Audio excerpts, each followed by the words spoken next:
पेल्ली का जवाब आज मिलेगा, इस पेल्ली का जवाब आज मिलेगा, इस पेल्ली का जवाब आज मिलेगा।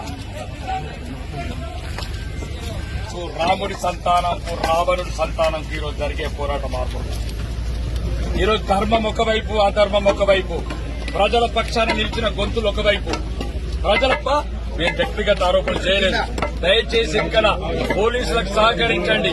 లేకపోతే ఎవడెవడైతే ఈ రకంగా పిచ్చి చర్చలు చేసినారో రాబోయే ప్రభుత్వంలో తెలంగాణ జైలు కాదు బిడ్డ, ఆంధ్ర జైళ్లలో నింపుతాం. ఇది భారతీయ జనతా పార్టీ ఒక కార్యకర్తగా చెప్తున్నారు. రాష్ట్ర